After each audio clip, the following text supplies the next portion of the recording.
Okay, everybody. So, welcome to the August 7th, 2025 office hours Zoom call here. And just to remind everyone, office hours is a free-for-all. So, the structure to this is that it's all about you. We are going to be diving into whatever marketing challenge, whatever business evolution challenge that you are facing right now. We're going to unpack it as a team, as a group, and help you get some traction on the things that are standing in your way. So I want to preface this by saying these are incredibly valuable brainstorming sessions, right? Almost every single time we do one of these, well, every single time we do one of these, different stuff comes out for people, like different really interesting ways of handling the challenges that they're facing in their business, different ways of growing come out. So, and I also want to preface it by saying that the number one objective for pretty much every single one of you that's here is to get yourself past that $10,000 revenue per month mark, right? That's it. That's the main objective. Get yourself well beyond 10K per month so that there's stability, right? So that there's some reliability in what it is that we're doing. Does that make sense to everybody? And if you're close to that or you're over that, congratulations. How do we get it to, 16, 17, 18, 20?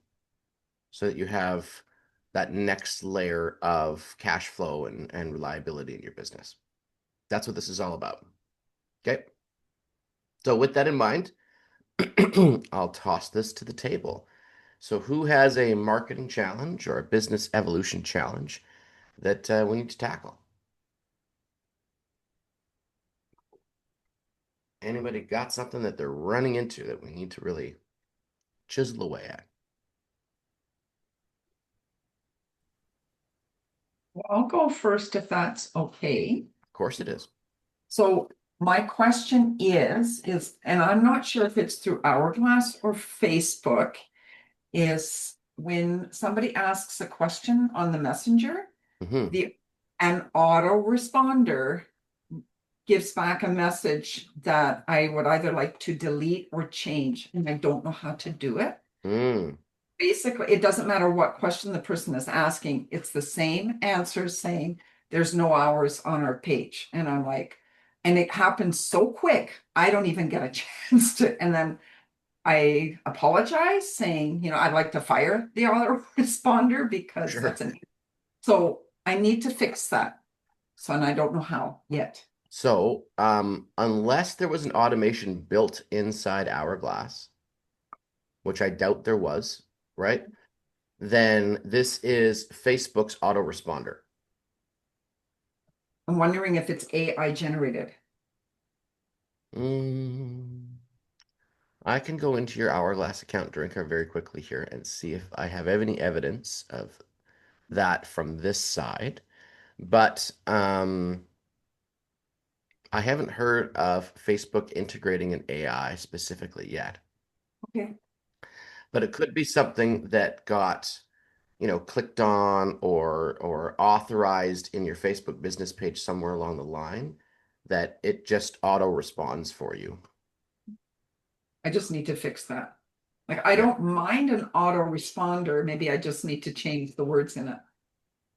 Yeah, so I don't see anything here in your AI section.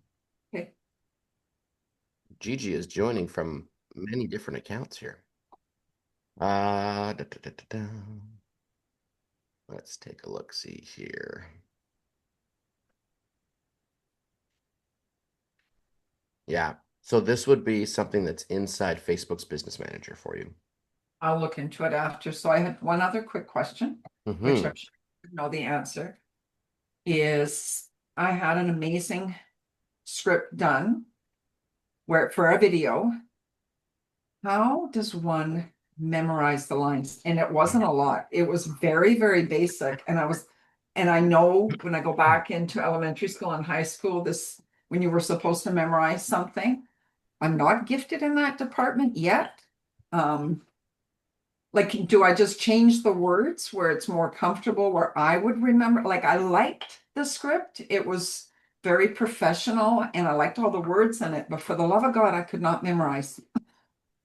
Okay, so That's a great question because I think that's something that a lot of people are going to run into when they're Mm. using the action scripts and they're pulling all the stuff because it's not your words, it's the AI tool's words. And then you're like, okay, I love these, but how do I adopt them, right? Yes, So, two things. As a previous professional actor, I can tell you that memorizing scripts is actually not that difficult. It's just about repetition, right? So, most of the time, you just have to repeat the darn thing about 15, 20 times and you've got it. As the much whole as that, script. the whole script. Yeah. Now, that being said, there's a couple of things you can do. First off, the first thing you always memorize is the story behind what it is that you're doing. So, what's the intention of the script? What's its goal, right? So, when you're telling, a story, for example, to a friend of yours, you're not remembering how you told that story yesterday, word for word, right? You tell me the story today, you told it to Gigi yesterday. It's the same story, almost identical, but it's probably not word for word. Okay. So the first thing you always memorize is what's the intention behind this story? It's to, illustrate that, you know, you can find funny stuff even in the middle of a pet store, like, whatever the story is, right? And it's Yeah. just, and you want to make Gigi laugh and you want to prove to her that you can always find a funny narrative. Sorry, guys, pardon me. Um, but so as I said, you can always memorize the story of the script, Rinka, and that will give you a huge leg up in being able to structure it properly. What's the narrative? What's the through line of this script? All right. Now, the other part to this that I will share with you guys is that there are um, teleprompter apps for your phone. So it basically turns your phone screen into a teleprompter. I need that. I do. And so then the words are basically scrolling along your phone, Right in front of my face. right in front of your face. Yeah, because Yeah. I will be very honest, if you were to watch the video, and I just made the best of it because I must have done 29, 30 takes. And I'm like, I'm never going to get this done. So I had the script in my hands and I got real close to the camera. And you can see every now and then I am looking down at the script because that's the only way. Like I was like reading you a story. Yeah. So I just made it work knowing that, okay, because I was so focused on getting the video out. I said, okay, let's just do it this time, but then in office hours, see what options. So do I just type that into the app Yeah, store? I'll tell you the one that I have on my phone, which Oh, when I'm doing like a sales script, and so I want to be like really specific in the wording, I'll often use it. yes. Um, and then what I'll do is I'll do some takes on my own, and I'll do some takes with the teleprompter and see which one I like the most. Okay. Mine is called Nano Teleprompter. Nano Teleprompter, and I quite like it. Thank you. Yeah. Now, there's a caveat to that though, Drinka. Okay. Most of the time, when people get a teleprompter in front of their face and they're reading words, it sounds like they're reading. They stop conveying, they stop attempting to influence the person on the other side of the camera, and they just read the words. And that's what I was getting when I was reading the That's right. script. I'm like, dude, what I really, it's a different type of vibe. See, like Totally. you're right now, you're using facial expressions and you're moving around and you're changing the tone of your voice because you're naturally trying to ensure that Gigi, Bente, and Gary and I feel something from what you're saying. And that's my goal. That's right.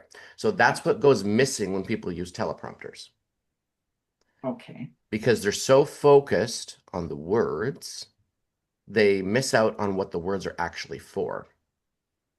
Yeah. Like when I watch Shauna's videos, she's taken the time to memorize the script and then now I get it. Like I watch her videos, she's learned the script, but she's She's you're getting riffing that. inside the framework of the script.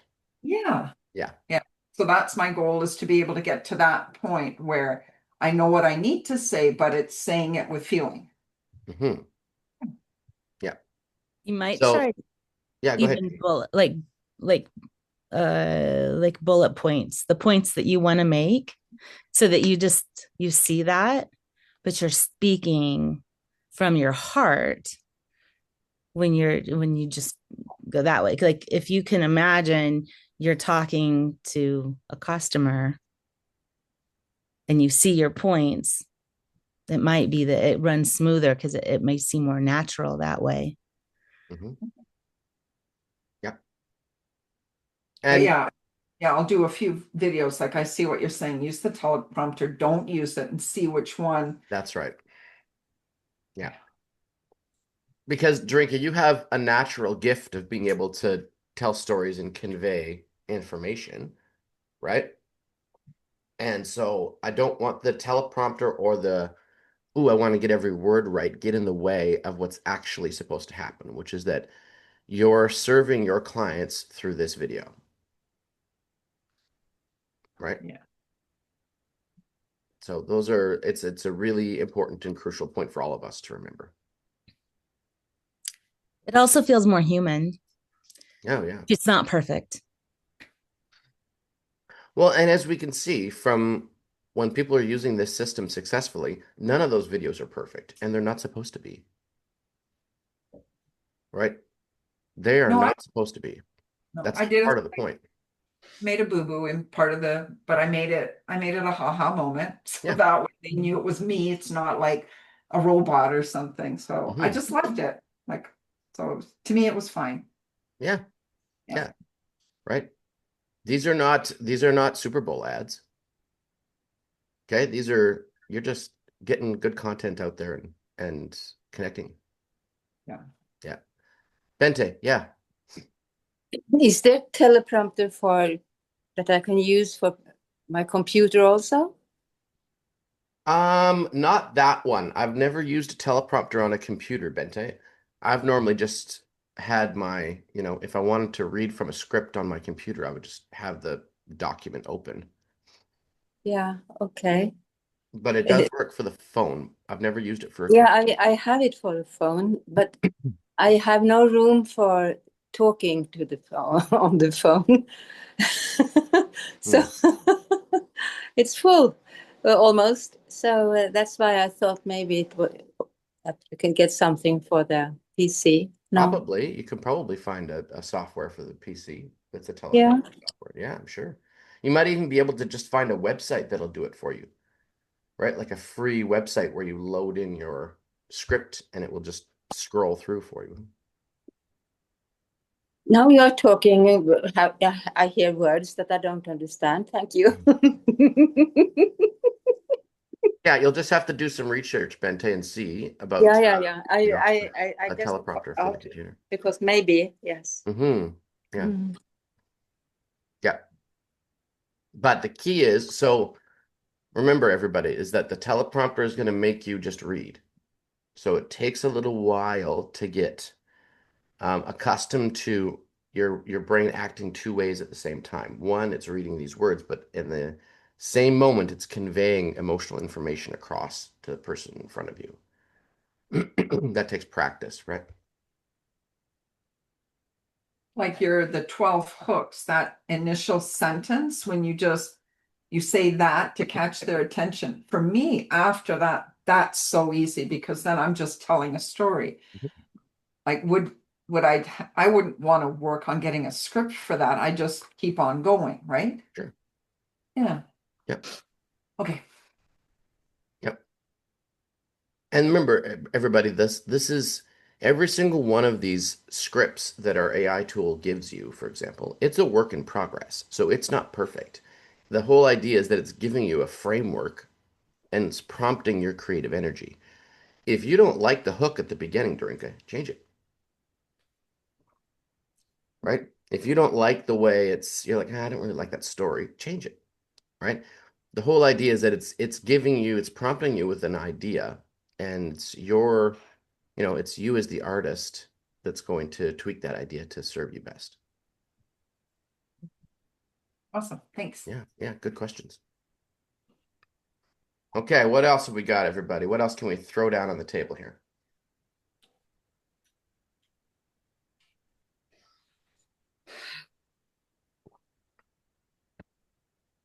Anybody have any other marketing or business evolution challenges that they're facing?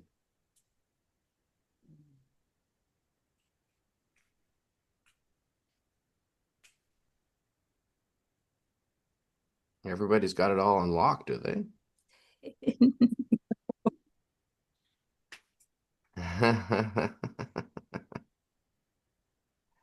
So what's standing in people's way?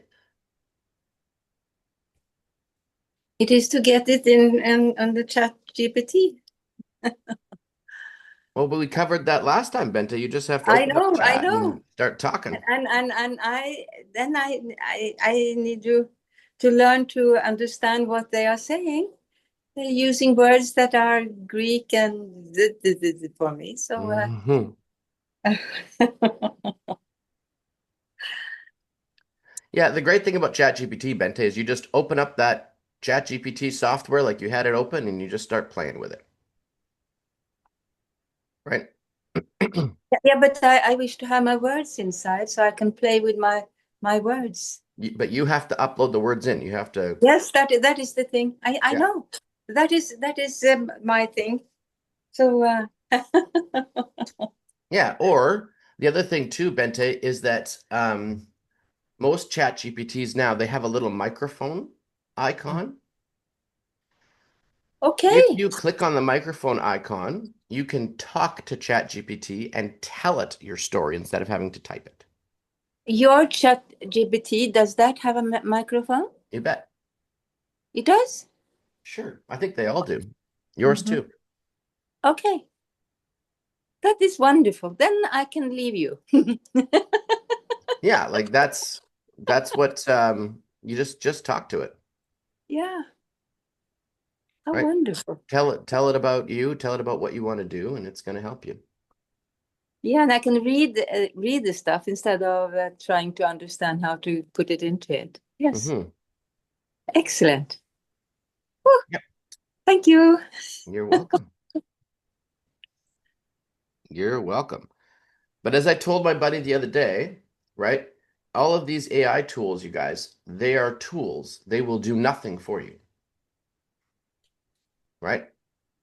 Just because you have a hammer in your hand doesn't mean anything is built. So they are simply tools that you can put to work towards an objective. If you don't use them towards that objective, if you're not using them in a constructive way, right? We're just, you're just dancing, you know, which is fine. It's fun, but it doesn't necessarily progress your business.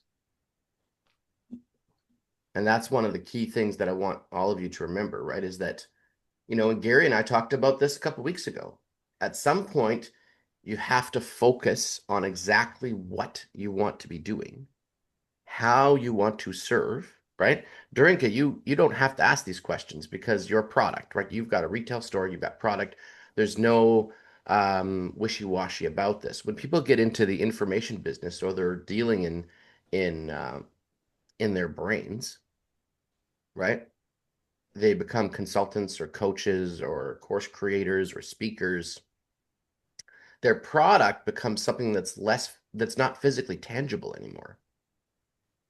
And so it changes shape all the time until they have such a robust customer base that they can't deny that it has a specific shape to it. Do you guys hear what I'm saying?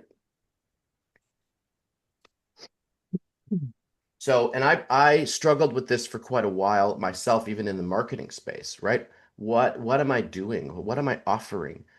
Am I a fractional CMO where I go into a company and they pay me, $7,000, $8,000 a month and I just act as their chief marketing officer for 1 day a week? Is that what I do? Am I like, what is it exactly that I have all this knowledge and all this expertise?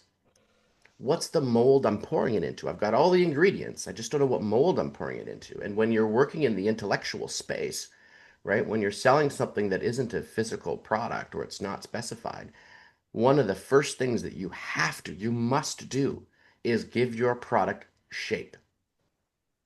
What is it that I'm selling? Which is why I push so hard, Gigi, to say, what is this program for you?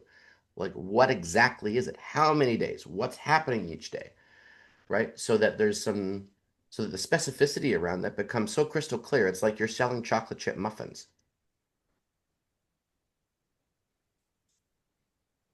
Right? Because otherwise, what happens is on Monday, your product looks a certain way, and by Thursday, it's changed. Right? And now you're busy, to use a pet term, chasing your tail. And frankly, you probably get really fucking frustrated because 6 months go by, 8 months go by, 9 months go by. You got hot for a month and sold something and then cooled off. And you wake up, 6 months to a year later going, why the heck am I still in this place?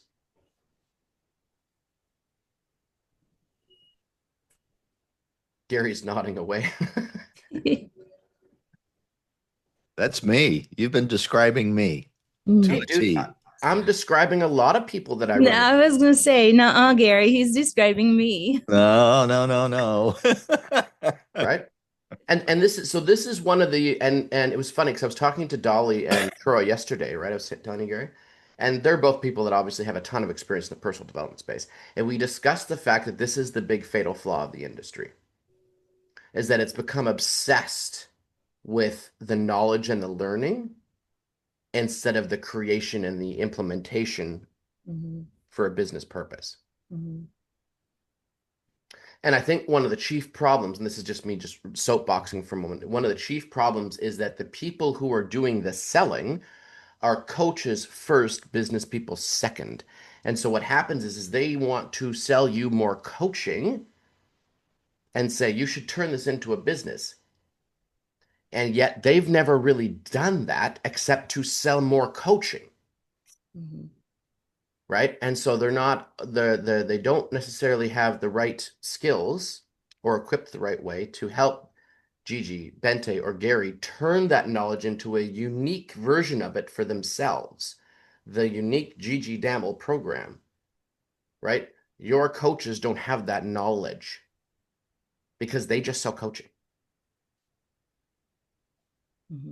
And it's one of the big, as we talked about yesterday, it's one of the big unspoken about fatal flaws of the personal development industry is it's full of people that just know how to sell personal development. They don't know how to turn personal development into a unique to Bente Tvilling offer. And so the success rate is tiny. Right? The same frustration in the network marketing industry. How does one person who's selling the same, like Michelle and I were talking about, how does Michelle, who sells Arbonne products, stand out from the other 160,000 Arbonne representatives in the United States?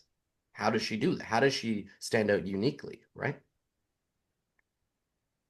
Because that's the way you succeed. That's the way you become the 1% in the industry rather than the 99% that, spend more than they ever make. But that's what we're here for, you guys. You've made the very intelligent decision, right, to partner up with people who are business people and who focus on the marketing side of business because you know how to do what you do. You don't need me to tell you how to coach. You don't need me to tell you how to help somebody through their challenges. You know those things, right? What you need is somebody to say, look, this is how you get 1,000 people a month to raise their hand and say, Gigi, how do I pay you?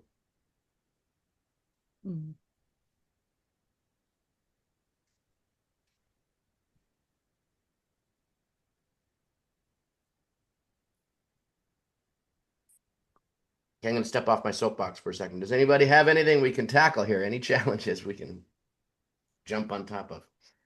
We've got the AI challenge out of the way. We've got scripting challenges out of the way.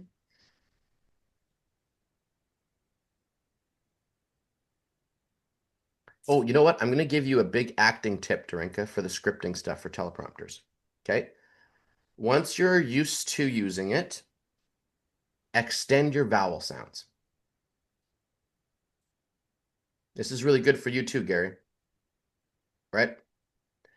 Emotion, okay? Any type of emotion in speaking comes from your vowel sounds. It never comes from your consonants.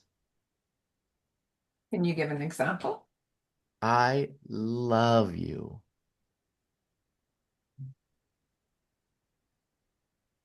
That's I how. adore Gigi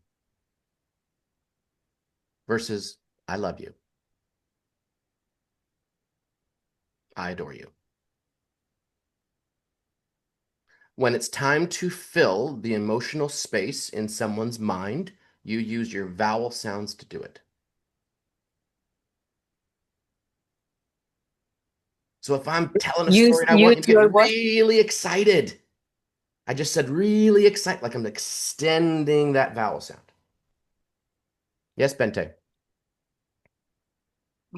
What are you talking about now? What a sentence? Yeah, so emotion, when you're so because as speakers, you guys, as coaches, you are performers. Never forget, you are performing.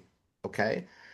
Now, as a performer, part of your job is to ensure that your audience feels something. If they feel nothing, you're not doing your job.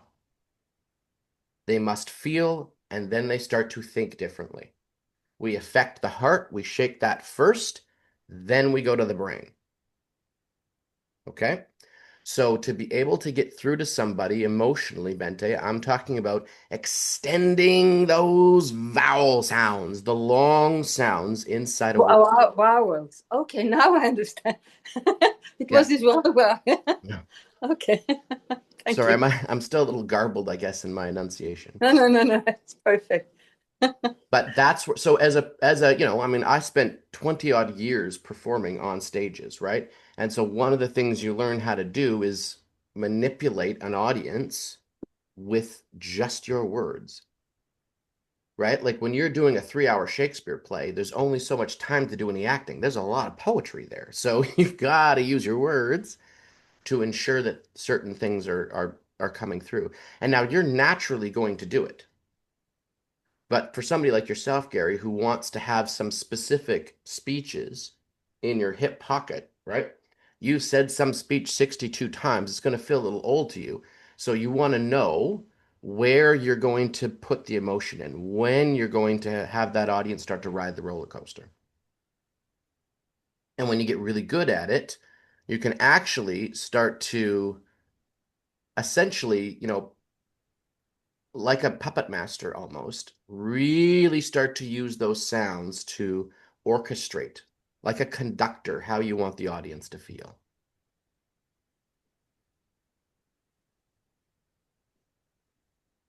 Right? And when you want to build momentum, when you want to build speed, when you want to build intensity, that's when you use your consonants. The great orator, That's when you use the the consonant. consonant sounds. So the hard Oh, sounds. consonant. Yeah, Yeah. vowels and consonant. Now I'm with Yeah. you. Yeah. So the Mm. P's, the T's, those hard sounds. Like when you're ready to absolutely start pushing people and getting them rolling to really make them start to move, you've got to start actually pushing that sort of staccato nature of you're starting to build a drum roll, you're starting to get them into a rhythm. Their heart rate starts to move because of the music of your voice.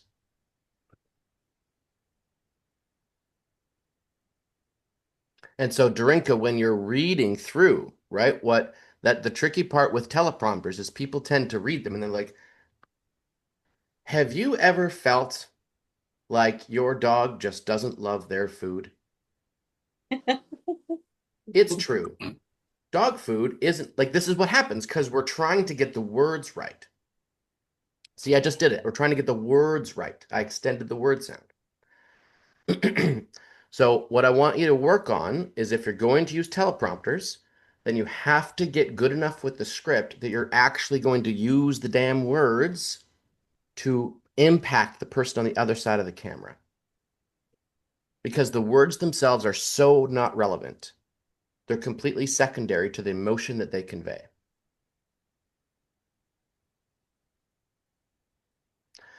it's one of, I mean, luckily, Shanna was very gifted at this pretty quick, right? She was able to take a script and just start riffing on it. She's not going word for word, she's just focusing on the emotion she wants to convey. But her first 2 weeks of coaching were very much about that only. We talked a lot about that.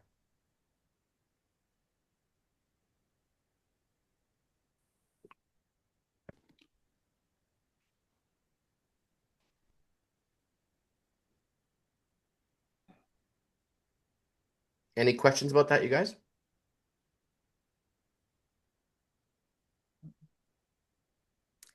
No, but I have to tell you, Michael, I wrote down, because this was your words, wrote down, be a puppet master. Mm-hmm. You like that?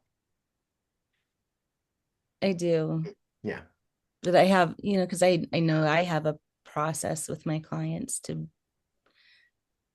lead to that emotion. And Mm. so I never really thought about it like that, but it's interesting.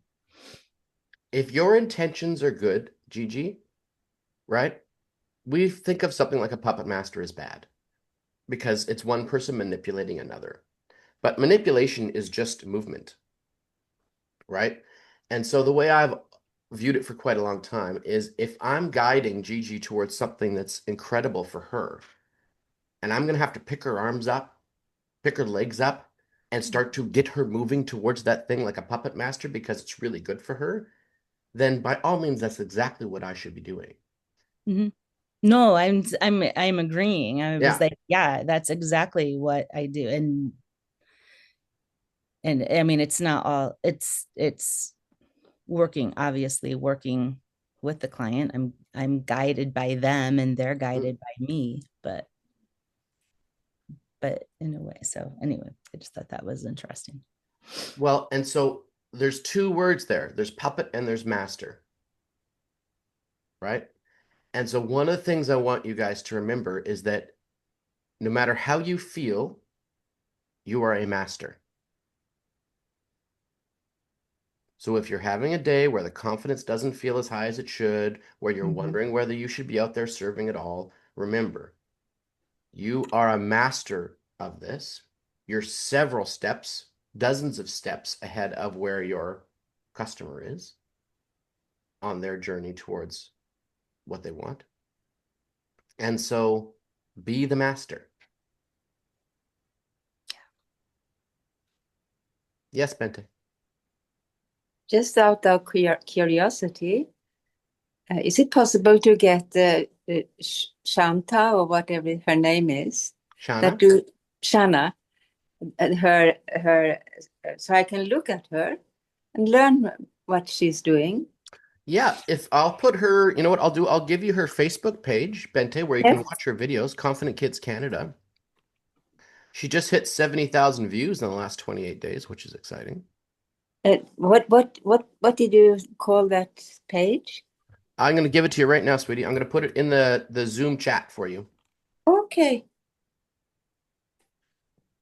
Click on that link in the Zoom chat, Bente. It should take you to the Confident Kids Facebook page.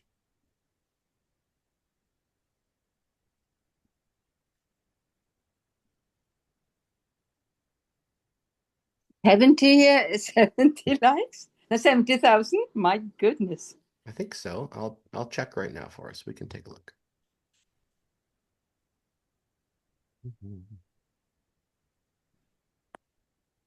Oh, speaking of Shanna, here she is.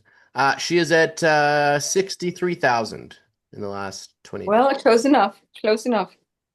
My goodness. In how much time? 28 days. Wow. She'll be very happy. Congratulations, Shauna. Shanna, we're busy talking about you there, love. Ears burning? Yeah, you're muted there, sweetie. You're muted. We can't hear you. She looks great. She's in the mountains somewhere. She looks happy. Yeah, right. I said that's my ears were ringing. I'm all the way up here in the mountains. I heard you. So here I am. Sorry I'm late. It's okay. We've been discussing how gifted you are at taking those action scripts and just riffing inside the script. Dorinka was sort of wowed at the fact that you just seem to be able to take the script and talk, even though Oh. you haven't memorized the script completely. She's assuming you haven't memorized the script completely. Did I mention it takes me 2 hours to do 2 minutes? But thank you. No, thank you very much. I'm glad to hear that because no, it doesn't just, I mean, I'm not nervous to talk in front of people or a camera, but I'm glad it's coming off good. Like you say, just trying to not sound like I'm not reading or memorizing things. I kind of want to sound like I'm, connecting. No, it's great. Thank you. And we were just saying the 63,000 people that have watched you in the last 28 days are pretty happy about it. Yes, indeedy. This is building exactly how I wanted just to be scaling up, hey? Hmm. Thank you, Michael. That's I could not do that without I can now, but I needed you for that. So thank you. Well, as long as I'm useful for something, that's good. Yeah, right. We'll keep you around. Yeah, yeah. Gary, how about yourself, buddy? Anything on the marketing or business evolution side that you're banged into in the last week? I'm still feeling like the baby. I've got an avatar written up that I think we should go over maybe tomorrow and or no, today. Yep. And was resonating a lot with what you were saying about emotionalizing words and in the tonality Mm. Hmm. and the example, I love you, Yeah, and as compared to the I love you clock. that's right. Yeah. Same words. Yeah. Yep. Yeah. So it was good. Yeah, makes a big difference, right? I'm And still so, battling over what I am, but yeah, you know that. I know that. Well, and and I was having this conversation with a guy who's becoming a VIP client, which is Yeah. great. But yesterday, and we were talking about product because he's in that spot too, guys, where he's like, he's got two or three people buying his product, um, and he's not sure. He's trying to change it. He's spent like the last 2 weeks burying himself in AI tools, not getting anywhere, chasing his tail. And I just simply said, look, if I handed you 15 more clients for the product that you have right now, would you be happier and would you be having this existential crisis? And he said, well, no, of course not. I said, so then there's your problem. Like if we simply if Drink was like, what do you mean? I said, well, the fact is that he doesn't have a product problem. He has a marketing problem, right? He needs more clients. If he had 15 more clients, he wouldn't be thinking about whether or not his product sucks.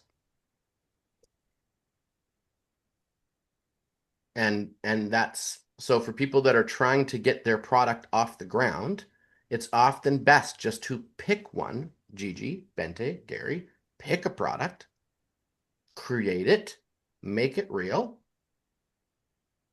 right? And then offer it. And offer it and offer and offer it. And if nobody wants it, you have your answer. Rather than try and guess what everybody wants and make the perfect product, which is impossible. If you were coaching me and I said that to you, you would say, Michael, that's not possible. You can't make the perfect product. You make a product, right? And you see and you evolve it. Gigi did that with her first masterclass. You made it, you did it, you got incredible feedback on how it could shift and change, what parts of it were awesome, what parts of it needed to be tweaked.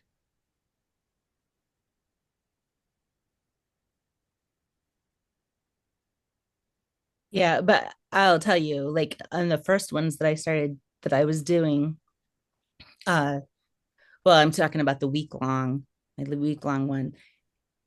I was rewriting it Mm, in the middle of the night before sure. because I was adjusting it to the people. So, and that's not what, in a way, that's what I want, but that's not what I want.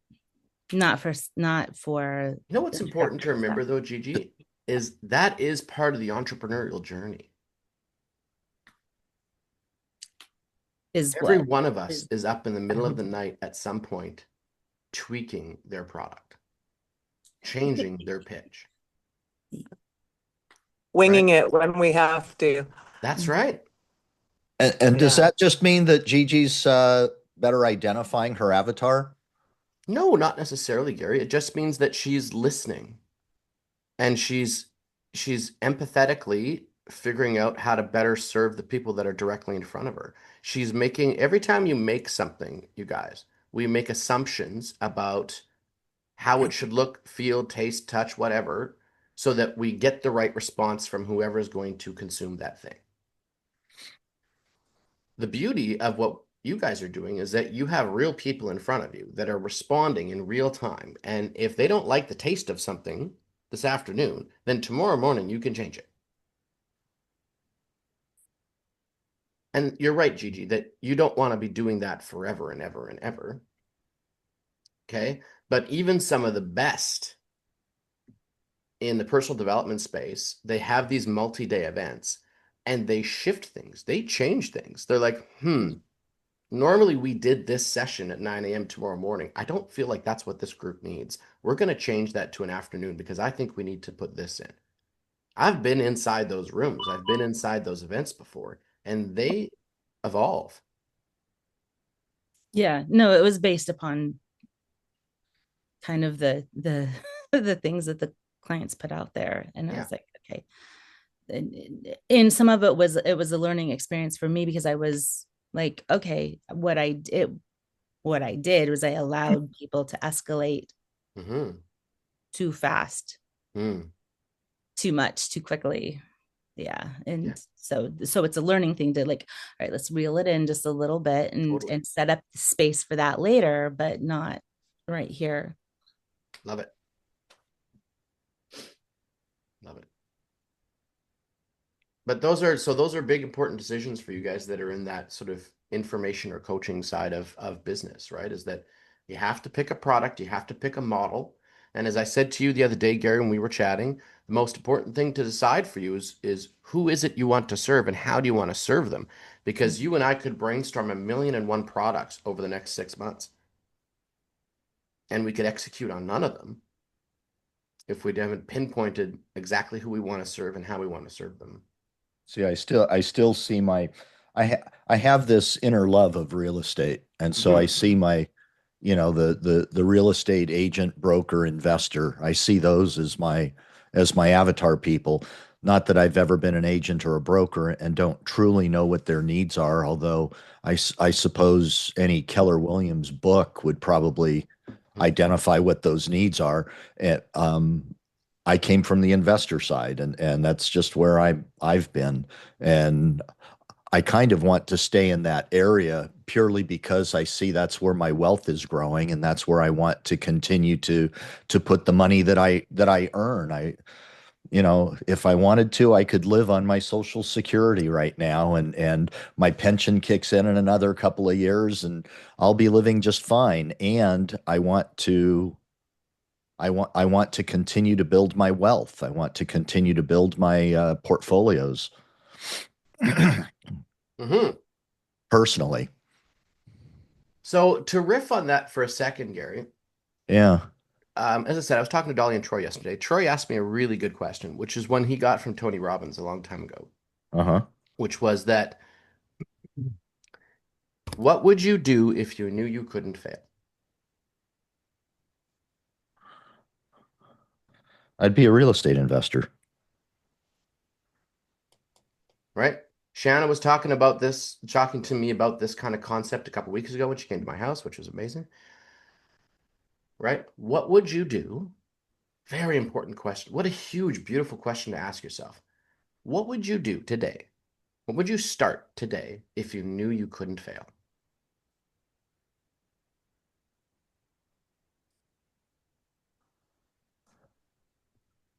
And so Gary says, be a real estate investor. Yeah, big time. I'd have a goal of I want to have control of at least 500 units at I don't know, $200 a month positive cash flow per unit. So then you have to ask yourself, right? Why are you speaking? And what Troy was getting at for me when he was asking me this question is like, he said, are you doing this business? Are you helping Gigi, Bente, Shanna, Gary, Dorinka, and the rest of the Access Pass members and our VIP members? Are you doing this because that's your comfort zone and that's where you feel like it's a safe place for you to help other people? Or are you doing it because it's one of the biggest callings that you have and you really must do this? And he wasn't saying one way or the other. He was just asking me the question. And sometimes I think it's important that we do what we do well as a means to an end. So don't get me wrong, right? We all have to go and make a living and do our And thing. that's where I see my speaking. I think I can speak. Right or wrong, Completely. I think I can speak. I I feel comfortable in front of an audience. I feel comfortable doing whatever. Whether it's a ritual from my Masonic background or whether it's doing a thing for Napoleon Hill in front of 100 people or so, whatever it is, I feel comfortable in front of people, and I feel So and I think, Gary, then the important question to ask yourself is when you're talking about your avatar and who you want to serve, are you mixing your desire to invest in real estate with real estate people being the ones you want to speak to? that's that's who I want to speak to, real estate people. Sure, but why is the question? Like, what's the serve there? You know what I mean? Like, that's going to be the ultimate question we have to answer is if that's who you See, want to talk I, to.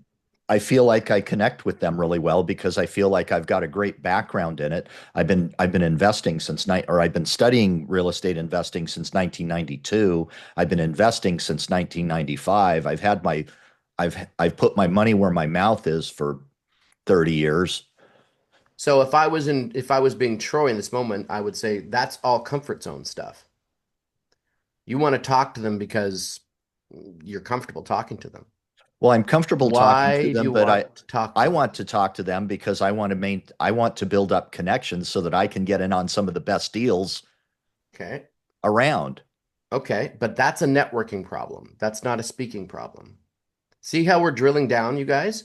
Right? Well, I Like see the speaking as the opportunity to provide networking and to get then, in and Gary, I would question your intention okay. because it doesn't sound to me like the intention is to serve them. It sounds like the intention is to use them.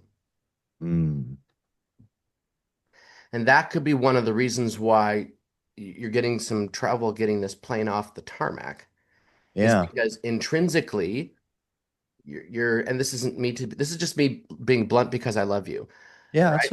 Is it's all that good. you're wanting to speak to the real estate world because you want to be a real estate investor. It has nothing to do with them and wanting to serve them, or at least Right. it doesn't have enough to do with that. Yes. So we have to drill down to if Gary wants to speak for a living, if this is a calling for him on some level, and I think it is. I I think, think it yes, you is. want to invest in real estate, but if you could speak on stage every other day for the rest of your life, you'd be a happy, happy, happy man. I'd do it. Yeah. Yeah. So that means Getting the there's content put together right in this moment is causing a backside to do something like this, but that's okay. right. So then it's about why. Why do you want to do that? And who is in that audience and how are you affecting them? Shandy, you want to say something? It just seems like, thank you. It seems like Gary's avatar is speaking to other people he could teach to invest in real estate. You would still network with your real estate guys and have that in, but your angle is that you want to be an investor. So that's what you teach to other people. So your avatar is not the realtors. That's who you network with for sure, but your avatar is other real estate investors, and you can teach the average person, like me, how to do that because you know how to do that and you're really, really good at it. Yeah, Hmm. it's been easy. And for me, it was real easy because I had a network. Uh, I met a man back in 1992, Dr. Marshall Reddick, PhD in economics, professor at Cal State University, Los Angeles. On the side, he had a real estate business. Back when real estate was the booming thing in the early 2000s, he was selling 1,200 homes a month. I mean, the guy was just Machine. blowing it up. And we're still good. we still go to lunch once a month, even though, he's 80 something years old and he's not in the game anymore. However, boy, do we love telling stories to each other about, Mhm. oh, did you remember this one? You remember that one kind of stuff, and just so much fun. I think Shannon might be onto something there, Gary. It's that you love the world of real estate, but that doesn't mean I that do. your gift is if you were really excited about helping shake real estate agents out of the doldrums that they fall into, that would be one thing, but that's not what you said to us. Right. Well, and shoot, back when I was at JPL still, I had my map of the US up on my wall with all of the little push pins with all the little colors that this is where I used to own, this is where I own now. Hmm. And it would always bring up the question, and people would come into my office, what's up with the map? And well, these are the properties where I've owned, and this is the places where I've gone to for work for JPL, because I used to travel all over the place. Um, and yeah, I'd end up, whenever anybody at JPL, whenever anybody had a real estate anything going on, they would hear about me and they would come to me, and we'd sit down for an hour or two, and it was awesome. I loved it, absolutely loved it. Okay. Sounds like you could teach it, Gary, Oh, I know I could. I know right? I could. Easy. Well, how many people don't know how to invest? I don't know. Almost You wouldn't, all. because you learned it young. You were very lucky to connect with that. So I've just hit, midlife. I don't know how to invest. I don't have investment. I have property that I Wow. live at, but you know what I mean? Yeah, Like that's what you yeah. take for granted, a lot of us don't know. So that might be a really good spot to look at. Huh. Hmm. Huh. You clearly have a lot of passion for it. Oh, I love Because it. I yeah, love it. I that's what love makes a going. good teacher. I love going to look at properties. I love looking at the numbers, and it really is all the numbers. It's the numbers. What makes a good investment? Positive cash flow. You, Well, I don't, so I don't I, care what the values of the properties do. If you have a positive cash flow in 10 years, it's not going to matter whether today if you bought a place for 300 and today it's worth zero and you've got a positive cash flow, it doesn't matter. It just doesn't matter, and then in 10 years it's worth $1 million. so there you go, buddy. Like I think what Shanna's alluding to is an important lesson for all of us here, right? Sometimes we get focused on doing something a certain way, and yet it takes somebody else to sort of rattle the cage to point us at, oh, hang on a second. Why am I actually doing this? Like why is this unfolding the way I want it, this direction? I didn't want this, right? Or this wasn't my intention. I'm actually really passionate about something adjacent. Yeah. So I'm going to say this other thing, you guys, and then we'll wrap it up pretty quick here. One of the tough things that we all have to face at some point is that what we've invested a lot of time and energy into doesn't turn out to be the thing that we want to do.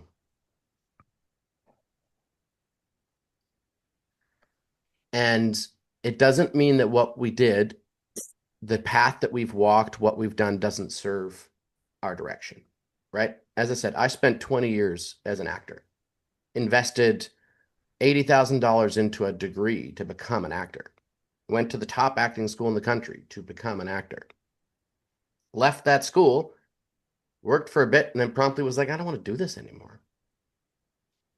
And I have to admit, I think at that time, it was a long time ago now, but I was kind of depressed. Like I basically thought I'd wasted all those years. And at that point, focused on the money, all that money, right? I spent my entire 20s in school rather than working and buying a piece of property and building up wealth. I spent a lot of my 30s kicking myself because I didn't buy a little townhouse or condo for $160,000 that would be worth over $1 million today.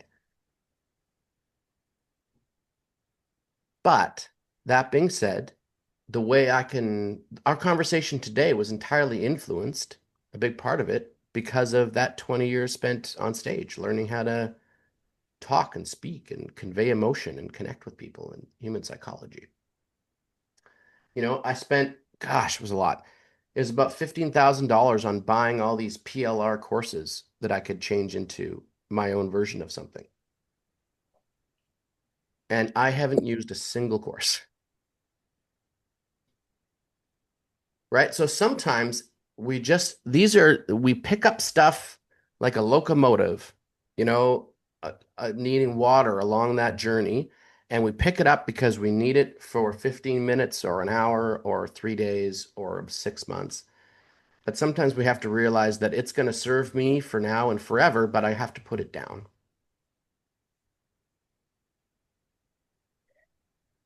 And it's one of the hardest things to decide because at some point we decided we wanted it.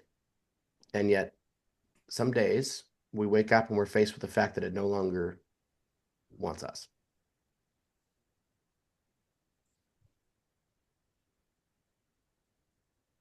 We do this with people too, right? Like people in our lives, friends that we're super tight with for a decade. And suddenly it's like, we drifted apart. Yeah, you guys, it was over. Doesn't mean you don't love that person or whatever, but it just like that time is done. And I guess what I'm getting at is that we've all invested a fair amount into our personal development. We've invested a fair amount into our education. We've invested a fair amount into these things. Gary's gone deep into neuro-linguistic programming, which is amazing stuff. But on some level, we also have to be what Shanna just did for Gary, go to 30,000 feet and say, what am I actually doing here? Right? Like if we ask Gary, look, dude, would you get on stage every other day and teach people how to invest in real estate and grow a real estate portfolio and marry that with the mindset stuff of growth and evolution and personal development? If you could teach that every day and you knew you'd be successful, would you stop everything and just do that if you knew that you were going to be able to succeed? And of course, at the same time, you're building your own portfolio. That never stops. And the deals that you get offered would only become bigger and bigger and bigger because of the authority and the reputation that you build.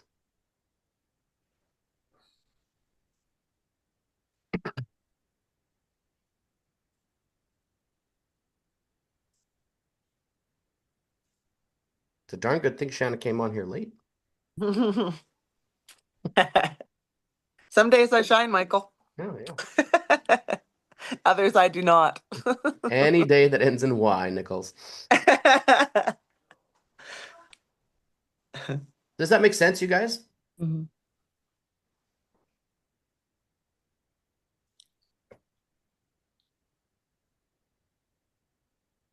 Good.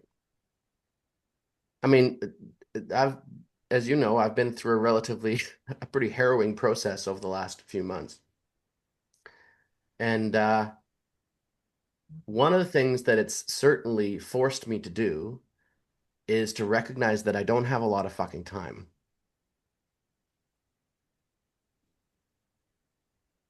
And I would rather spend it with you guys, helping make sure that you're reaching the result. And this is why sometimes I get owly. Like, this is why sometimes I'm going to push you. And I'm not going to be kind, or I'm going to be kind, but I'm not going to be, gentle on some level because it's like, guys, you don't have all the time you think you do for a lot of reasons, you know? Not to mention it's competitive. There's enough pie out there for everybody. But that still means you've got to win. Which means you got to play the game, which means you got to get into the ring. You got to get on the field. There's absolutely no way to score a touchdown from the sidelines. This is why I was happy that Gigi told me earlier this week that she's, getting back in the game here. She's got so much to offer, right? And we've been back and forth on me going, Gigi, get your ass out there. Go, go. What are you waiting for? But we don't have all the time in the world, you guys. We just don't have it. My wife has got this really fun business idea about creating a because we're nerds, right? We're Harry Potter fantasy total nerds, right? I've got a whole section of my library dedicated to shitty fantasy novels. Anyway, um, but but the fantasy world from a retail perspective has been dominated by these gross, disgusting, stinky, nerdy boy stores forever, right? Stores that they see a girl walk in and everyone's like, oh my goodness, there's a girl in here, right? Anyway, my point is that she wants to build a girls oriented fantasy retail store with fairies and dragons and cool dice and all sorts of funky jewelry. And that you have to have, there's rules at the front door where you have to have shaved, you have to wear socks, like there's all these, you have to have deodorant on to be able to come into the store, right? Anyway, it's a hilarious idea. We've been riffing on it for a while. I actually think it has legs. I don't know whether it would ever make any money, but it would be a fun process to do. But it's like I'm a big believer that this idea has come to her, and it's probably come to a dozen other people in this area because the universe is delivering it. Here it is. Either you act on it or somebody, exactly, Big Bang Theory, you bet, Gary. Either you act on this idea or someone else is going to act on this idea because it's present right now in this moment. So if you don't build it, someone else is coming along to build it too. Mm-hmm. Right? I think it's a good idea. Oh, it's a great idea. Yeah. Yeah. Yeah. I mean, the tricky part, Bente, is that most of these retail stores have a very specific geographical reach. There's not a lot of margin in books or that type of thing. So there's not a lot of money there. But it would be enough to probably give her a living, to have a couple of employees, to have a bunch of fun. And it could be something she was really proud of building. Unless you decided to go e-commerce or build like 5 or 6 of them, I don't think there's not a huge amount of money there. But anyway, point is it's an idea Fun. that's being seeded in the world right now in this moment. Her brain was one of the spots where the universe planted this seed, right? I And love the word fun, having fun. yeah, That's why we are here, having fun. that's right. Mhm. That's right. Having fun. And part of fun is achievement. Part of fun is success. Mhm. Part of fun is accomplishing something awesome. And part of my role in your guys' life with this whole program is that I'm going to be that coach that's like, look, get back on the field. Right? Part of the fun is the competition. Part of the fun is getting out there. Yeah. And the risk, it's risky.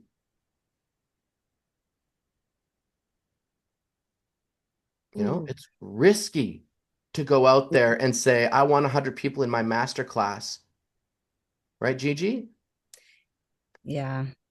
It's Yeah. You know what? risky. It just hit me that part of the fun is the competition. So, what is the competition? The competition is me, my stuff. That's right.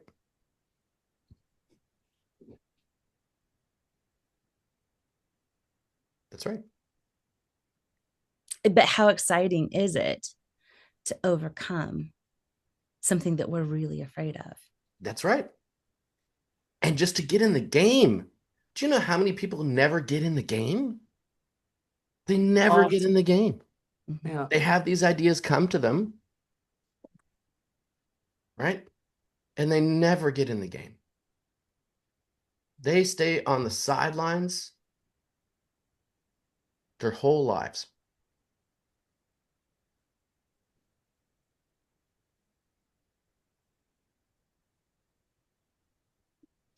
Right? It's like that great fable of that person asking God, I want to be incredibly courageous. I want to be really strong. I want to be tenacious and get through anything that's standing in front of me.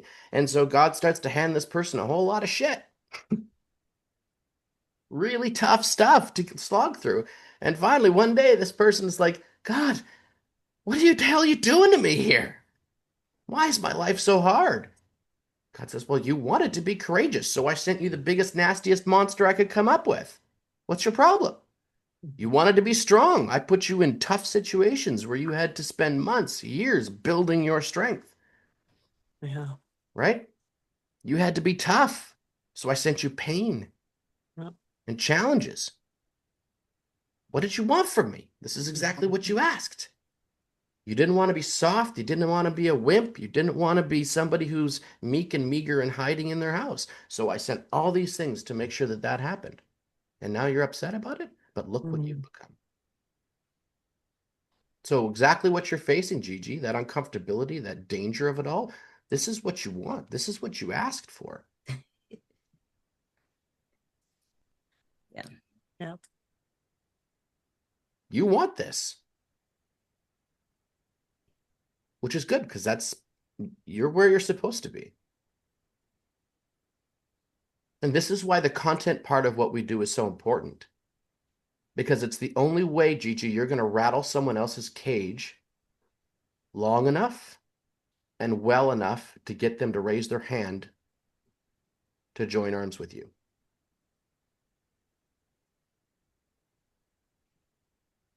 Because us talking about this here doesn't mean anything. It's you talking to them out there. They are your clients.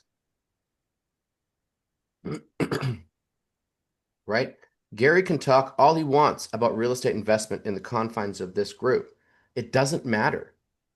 If he doesn't get in front of his phone and start doing content about how important investing is in assets that grow in wealth and in real estate and in building a portfolio, if he doesn't talk about that, how the freedom that you get from having wealth, what that does for your mental capacity, what that does for all, like if he doesn't talk about that, then how is he supposed to, rattle Shanna's cage long enough and effectively enough before she says, gosh, I've got to go to one of those Gary Glass seminars? Yeah. And you have to start today. You guys, you have to start today. Okay. As I said, I was talking to a buddy of mine on Tuesday and who's joining at the VIP level, who's frustrated because his business isn't where he wants it to be. And I said, well, we opened up his Facebook and the last time he posted anything was February. Right? And he said, well, how fast can we make this work? And I said, well, it's going to take a little while, buddy, because you've been ignoring anybody who matters to you from an audience perspective for the last 6 months. And so, you've got that old Chinese proverb, right? When's the best time to plant a tree? Well, it was 50 years ago. Otherwise, it's now, right? You've got to plant the flag. You've got to start talking to people because you don't get to choose when they say yes. You just have to keep showing up.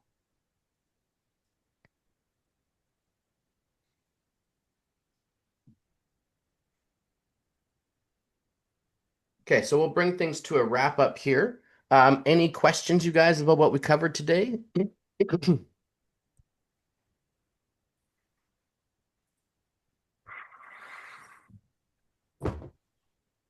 Couldn't hear you, Gary. What was that? Terrified, transmogrified, curious. Gary, what are you terrified of?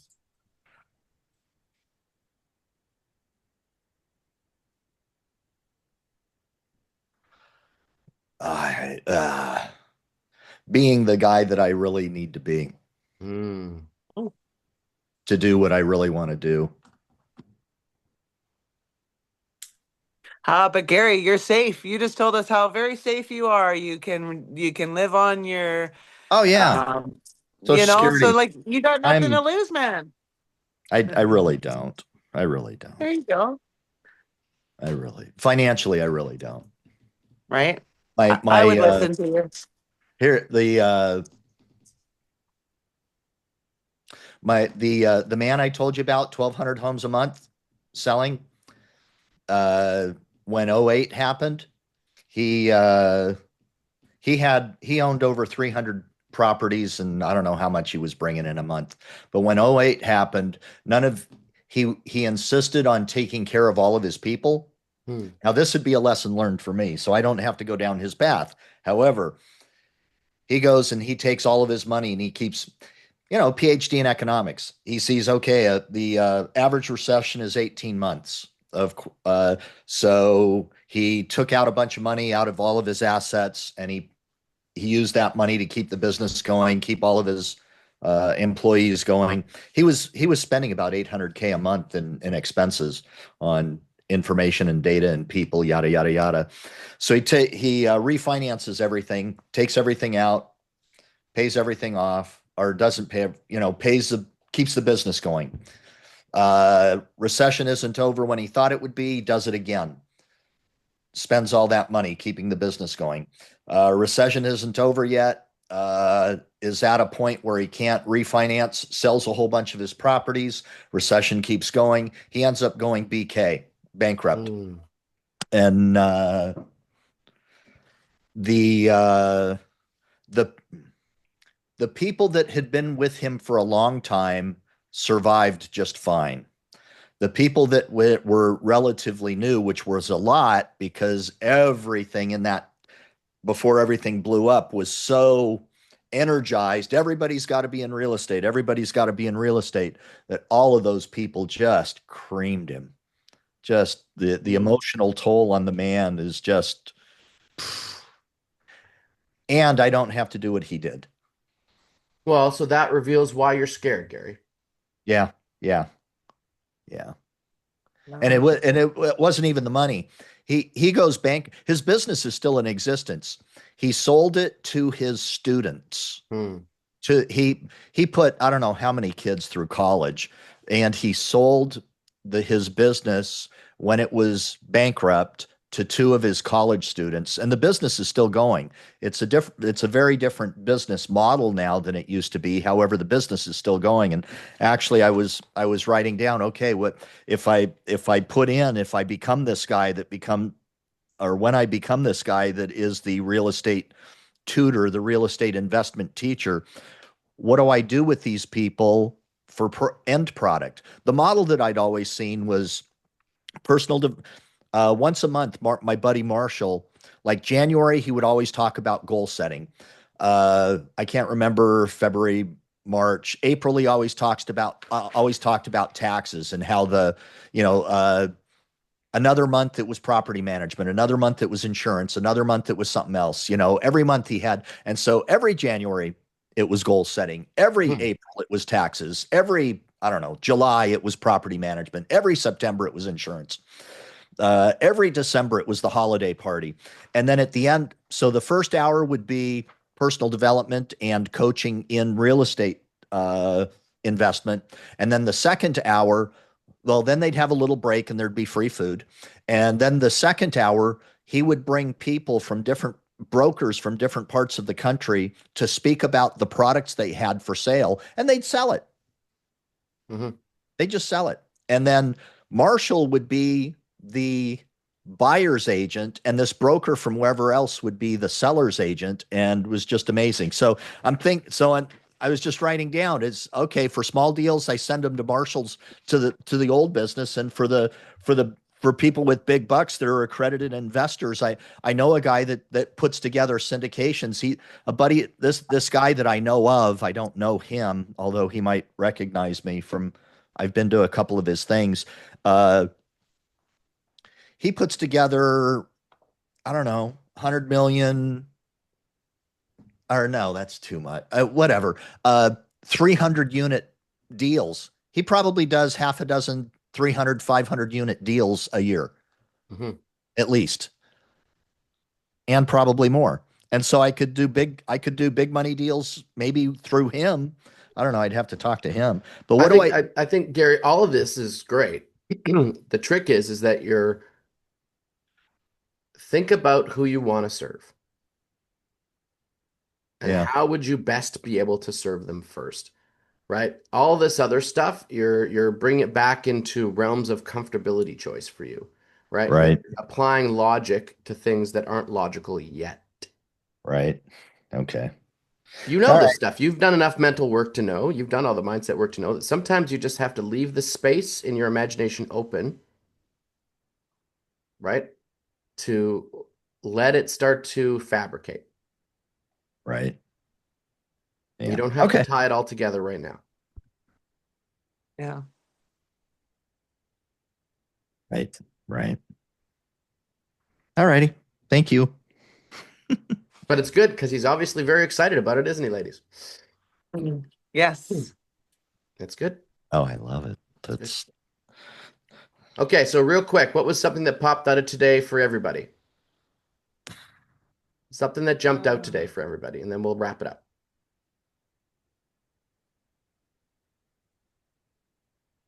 For me, it was just about, being able to see what has, maybe served its time or what you've grown from and how every step is for a reason going forward, but that might turn and twist a little bit, and we should be open to that because that's where the big stuff lies. We might not see it just yet, but if we take those turns, we will. That's right. Love it, Shannon. Yep, beautiful way of putting that.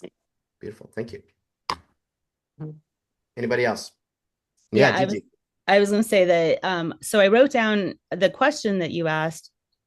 Are you doing it because it's in your comfort zone, or is it because it's your calling or passion? I think that's what the question was. Mhm. And then it leads me to go like, oh, well, if it's my passion, then what the heck is the problem? Because it is your passion. Yeah, That's part of the problem, sure. right? We're scared to screw it up. Yeah. Failing in front We're of scared to people is be embarrassing. vulnerable. Yeah. Yeah. And you're in it's a public thing to do, Gigi. So you get, you don't want to screw it up in front of people.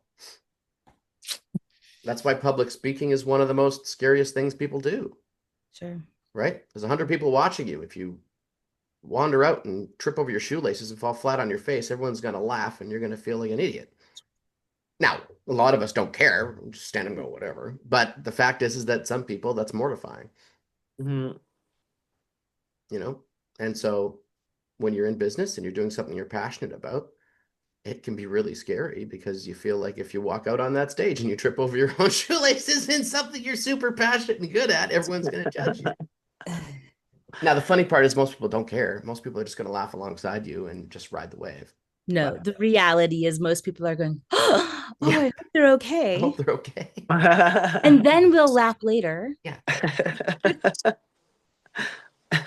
in the context of that poor guy, Yeah. girl, whatever.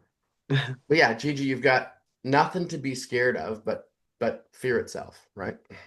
On that level. Love it. Anything else? Darinka, Bente, Gary, anything else pop up for you?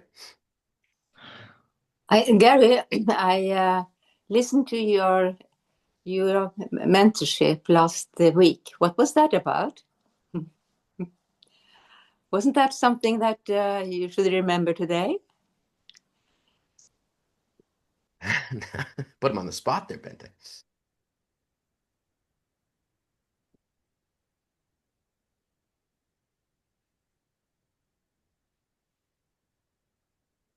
Was he teaching? He was teaching for NHI last week, right? Yeah. Oh, me last week? Mhm. Oh, I'm sorry. I misheard. Last week I taught from the book The War of Art, and there was all kinds of great questions built into that set of lessons to ask clients. Mm. And so that was last week's Thursday call. Yeah. And I'm not able to teach. I'd either continue with that or I'd do something else today. I've got like 3 or 4 different lessons for Thursdays ready to go and in the can. More from that book, some stuff on how to coach coaches, which is just from a Leap movie in one context. I've got something on the Pareto principle, the 80-20 rule, with Mhm. respect to coaching and why and in that it teaches why your list is so important. So good stuff. And last week was all about the war of art, and there's some great questions for clients in there for personal development people. The War of Art. I'm gonna have to grab that book. Yeah, it's Stephen Pressman. It's Pressfield, something like that. It's a wonderful book. It's all about resistance. the author was the guy that wrote the book, and maybe you guys have seen the movie, The Legend of Bagger Vance. Yeah. And so he wrote the book and then it became a movie. And this book is all about resistance for the author with respect to writing. And it goes straight to everybody that's in content. It's not hard to make the content. What's hard is sitting down to make the content, is what he says. And he calls that resistance. And a third of the book is all about the resistance itself, and then the next third of the book is all about overcoming it. And I haven't finished the last third of the book, and last week's call was about the first third of the book, and it was great. It's a Awesome. great book. I highly suggest it. Okay, cool. Thank you. Sorry. And Drinka, how about yourself? What was a eureka moment that popped out for you? Just learning how to adjust the scripts so I don't have to worry about all the words. It's more getting the feeling across to who's listening, which I've done that, but it was my first time. Because I'm going to be honest with you, while I was in the hospital, I listened to all the past recordings and I learned, I didn't realize we had the option to create a script. I knew the matrix and getting all the different options, but I didn't understand the script. And then I put two and two together and I understood where Shauna was getting her, like how it all worked. And I'm like, so I played with it, got home, printed out the script, and I'm like, I just can't seem to memorize this. So I was glad to have, and I was like, oh, I got to wait for office hours to figure out how to make this work so it doesn't look like I'm reading, because I nearly lost my mind yesterday. I'm like, I'm not getting videos out because I was just so busy while in Langley, which was fine. It was a good week, but at the same time, when you've got to be consistent getting videos, and I'm like, oh my gosh. So this hour was really good. Awesome. Thanks, Drinka. Yeah. Okay, everybody. Well, thank you so much for being in here for office hours. Everybody had a good time. Yeah, everybody learned some good stuff. Okay, awesome sauce. So, Mr. Gary, I'll be chatting with you shortly via phone. And Yeah, then I gotta Shanna, get I've got you in a couple hours, right? Do you want to do that in a couple of hours? Oh no, we didn't. We said I no. thought we had rescheduled. Yes, we had. You're right. You're Okay, perfect. right. Awesome. The mountains are calling. I gotta go. You go. You go. Yeah.